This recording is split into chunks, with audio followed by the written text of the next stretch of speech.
Hello friends, দেখো আজকে আমি একটা খুব সুন্দর রেসিপি বানাবো। তার জন্য এঁচোড় আর আলু কেটে নিয়েছি। দেখো কেটে ভালো করে ধুয়ে নিয়েছি। তোমরা প্রথম থেকে ভিডিওটা শেষ পর্যন্ত দেখতে থাকো। দেখো বন্ধুরা, আজকে পেঁয়াজ রসুন ছাড়াই এঁচোড় চিংড়ি বানাবো। তার জন্য আদা বেটে নিচ্ছি। এবারে পোস্ত আর মগজদানাটা বেটে নেব।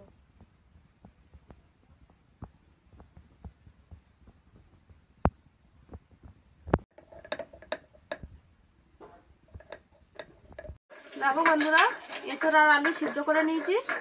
এবার এটাকে তেলে ভাজবো। এঁচোড়টা বানানোর জন্য এই চিংড়ি মাছ নিয়েছি। চিংড়ি মাছ ভালো করে ধুয়ে পরিষ্কার করে নিয়েছি। সরষের তেলে বানাবো, সরষের তেল নিয়েছি। আর এখানে মশলা নিয়েছি, চিনি নিয়েছি, লঙ্কা, এটা জিরে গুঁড়ো, ধনে গুঁড়ো, গরম মশলা গুঁড়ো, হলুদ, পাঁচফোড়ন, তেজপাতা। আর এখানে আছে ক্যাপসিকাম আর টমেটো কেটে নিয়েছি। এটা আদা বাটা আছে। তেল গরম হয়ে গেছে, এবার এঁচোড় আলুটা ভেজে নেব।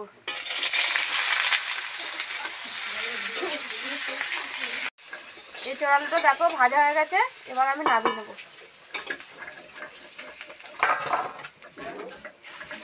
তেল গরম হয়ে গেছে, এবার চিংড়ি মাছটা ভেজে নেব।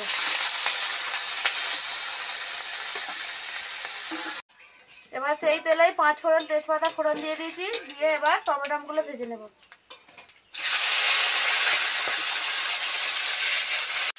টমেটো একটু ভাজা হয়ে গেছে, এবার এর মধ্যে ক্যাপসিকামটা দিয়ে দেবো। দিয়ে একটু ভালো করে ভেজে নেব।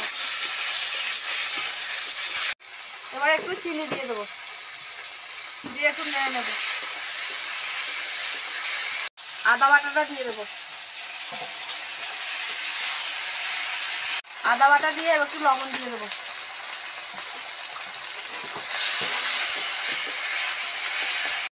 এবার একটু হলুদ গুঁড়ো দিয়ে দেবো।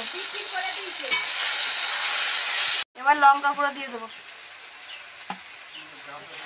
ভালো করে মশলা কষানো হয়ে গেছে, এবার পোস্ত আর মগজদানা বাটাটা দিয়ে দেবো।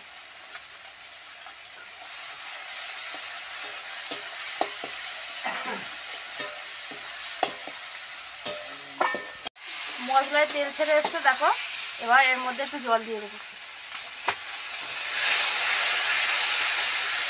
ওটা দিয়ে দেবো।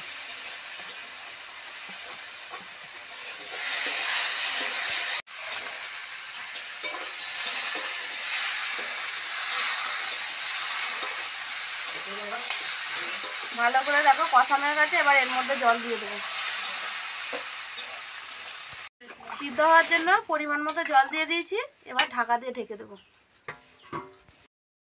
হয়ে গেছে, দেখো বন্ধুরা, এঁচোড় চিংড়ি রেডি হয়ে গেছে। এবার নামানোর আগে একটু ঘি আর গরম মশলা দিয়ে নামিয়ে নেব।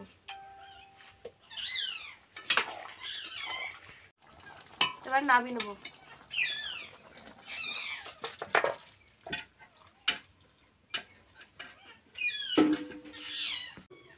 দেখো বন্ধুরা, আমার পেঁয়াজ রসুন ছাড়াই এঁচোড় চিংড়ি রেডি হয়ে গেছে।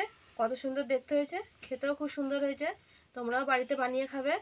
যদি ভিডিওটা ভালো লাগে লাইক শেয়ার কমেন্ট করো। হরে কৃষ্ণ।